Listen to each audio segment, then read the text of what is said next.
मुझे अत्यंत दुख के साथ हमारे 3 पूर्व साथियों के निधन के बारे में सूचित करना है।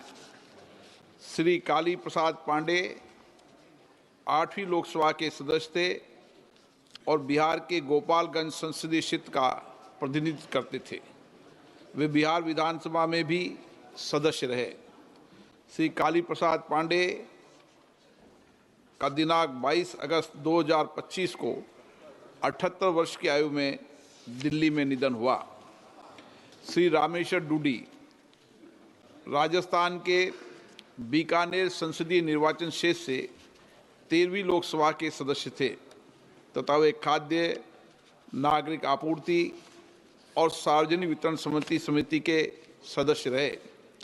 वे राजस्थान विधानसभा के सदस्य भी रहे और उन्होंने विधानसभा में नेता प्रतिपक्ष के रूप में अपनी सेवाएं दी।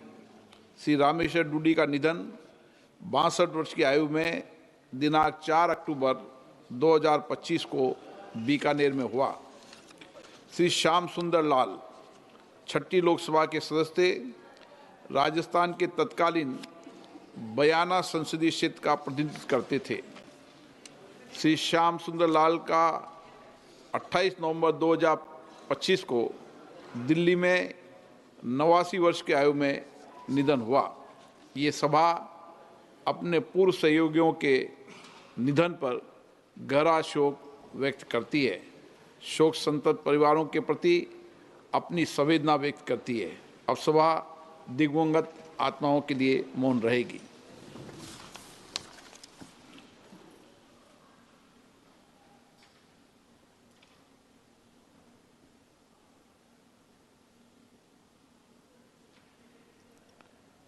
ओम शांति। प्रश्नकाल question number 41, question number 41 Shri Navcharan Majhi. प्रश्न संख्या बोलो। 41 माननीय मंत्री जी। On the table of the house sir. माननीय सदस्य,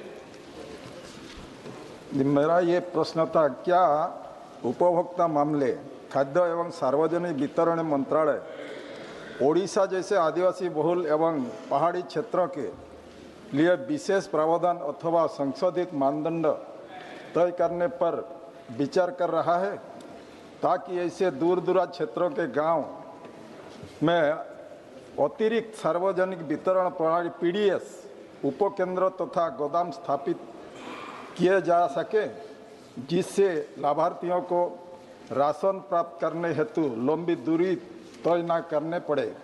यदि हाँ, तो मयूरभंज जैसे जिलों में इस नीति या किसी पायलट परियोजना को लागू करने की संभावित समय सीमा क्या है? मंत्री जी। सर, मैं यही कहना चाहता हूँ, सारे देश में जहाँ भी ज़रूरत है, जहाँ एफसीआई इधर गोडाउन पीपीटी माध्यम के द्वारा करते हैं, नहीं तो एफसीआई गोडाउन है, एफसीआई गोडाउन उपयोग करते हैं, स्टेट गवर्नमेंट का गोडाउन उपयोग करते हैं। वो दूर दराज का इलाका हो और कहीं भी हो, पहाड़ी इलाका हो, सभी क्षेत्रों में हमारा नेटवर्किंग आज के दिन में परफेक्ट है। जहाँ भी अगर ज़रूरत है तो एफसीआई समय समय पर गोडाउन भी हायर करेगा और जो फेयर प्राइस शॉप अपॉइंटमेंट करना है, फेयर प्राइस शॉप को करना है, वो तो प्रदेश सरकार का काम है। हम तो पूरा टेक्नोलॉजी उपयोग करके हर एक व्यक्ति को प्रधानमंत्री गरीब कल्याण अन्न योजना में हर महीने 5 केजी रेशन इधर राइस और गेहूँ हम हर महीने परफेक्टली देने का काम मोदी जी के कालखंड में शुरू हो गया है और आगे भी बढ़ रहा है। माननीय सदस्य सप्लीमेंट्री। खाद्य एवं सार्वजनिक वितरण मंत्री यह बताएंगे कि सरकार यह सुनिश्चित करने के लिए तत्काल क्या कदम उठाएगी कि मेरे संसदीय क्षेत्र की सभी पात्र जनजातीय परिवारों, जिनमें से अनेकों को बीपीएल सूचियों तथा अंत्योदय अन्न योजना AAY से गलत तरीके से बाहर रखा गया है। सही पहचान के जाए और उन्हें बीपीएल राशन कार्ड जारी किए जाएं तथा अंत्योदय अन्न योजना के अंतर्गत शामिल किया जाए। बी, औपचारिक रूप से बीपीएल एएवाई सूची में शामिल किए जाने तक ऐसे परिवारों को सब्सिडी वाले खाद्यान्नों की निर्बाध आपूर्ति के लिए क्या अंतरिम व्यवस्था की जाएगी और इन उपायों माननीय को सदस्य, जब तारांकित प्रश्न होता है, स्टार क्वेश्चन होता है, तब संक्षिप्त में प्रश्न पूछते हैं, 1 2 3 4 नहीं। धन्यवाद। माननीय मंत्री जी। सर, जो बेनिफिशियरी को डिसाइड करना है, बेनिफिशियरी को अंत्योदय अन्न योजना में हो, वो टारगेटेड पब्लिक डिस्ट्रीब्यूशन में हो, वो जो 5 केजी देते हैं, अंत्योदय अन्न योजना में हम हर व्यक्ति को 7 केजी देते हैं। उसमें जो कार्ड वितरण करना है, किसको कार्ड देना है, उसका काम राज्य सरकार करते हैं, लेकिन समय समय पर टेक्नोलॉजी के आधार पर जो इनएलिजिबल क्राइटेरिया जो है, एलिजिबल क्राइटेरिया, वो स्टेट गवर्नमेंट डिसाइड करते हैं। अगर उसमें कुछ गलत दिखते हैं तो हम इधर टेक्नोलॉजी के द्वारा सर्वे करके स्टेट गवर्नमेंट को बताते हैं। अल्टीमेटली वेरिफिकेशन करके किसको देना, किसको नहीं देना, किसको बीपीएल देना, किसको नहीं देना, स्टेट गवर्नमेंट करते हैं। सर, इनका जो कंसर्न है, वो कंसर्न मुझे वो लिखित में देता है तो मैं उनको उत्तर सेपरेटली दे देता हूँ। माननीय सदस्यगण, मैं माननीय सदस्यों से भी, माननीय मंत्रीगणों से भी आग्रह करता हूं, अगर हम माननीय सदस्य भी संक्षिप्त में प्रश्न पूछे, माननीय मंत्री महोदय भी संक्षिप्त में उत्तर दें, तो हम जो 20 क्वेश्चन लॉटरी में खुलते हैं, बहुत मुश्किल से खुलते हैं, तो सभी माननीय सदस्यों को प्रश्नकाल में अवसर मिल जाएगा। ऐसा आप सब मिलकर प्रयास करें, मेरा आग्रह है। श्रीमती रूप कुमारी चौधरी।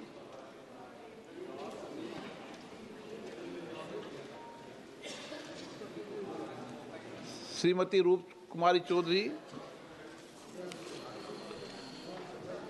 श्री नरेश मस्के।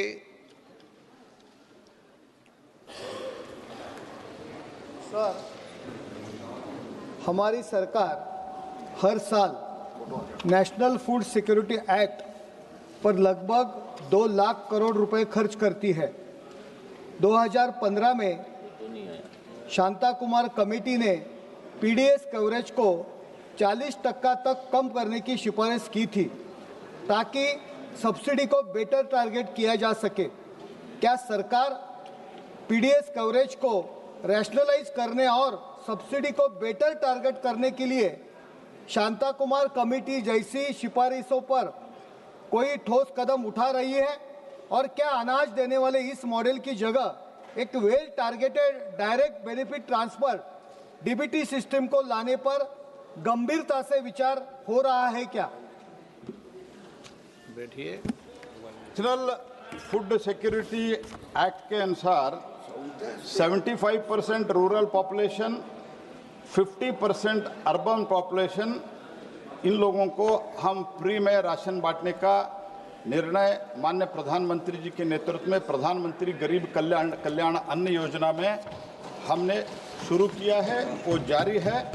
ऐसे कोई प्रस्ताव नहीं है। हमारा स्टेट से निवेदन यही है, to improve the accuracy of beneficiary of the identification, DFPD has cross matched प्रधानमंत्री गरीब कल्याण अन्न योजना डाटा विथ आधार। उसमें जो मर जाते हैं, मीन्स डेथ होता है, CBDT, income tax, motor vehicle ownership, GSTN, MCA, ऐसे जो भी विषय है वो सब हम मैच करके स्टेट गवर्नमेंट को भेजते हैं। उसके एलिजिबिलिटी के क्राइटेरिया स्टेट डिसाइड करते हैं, उसके आधार पर वो डिसाइड करते हैं। हम 75% और 50% पे कोई भी चेंज आज के दिन में नहीं कर रहे हैं। श्री सप्तगिरी उल्का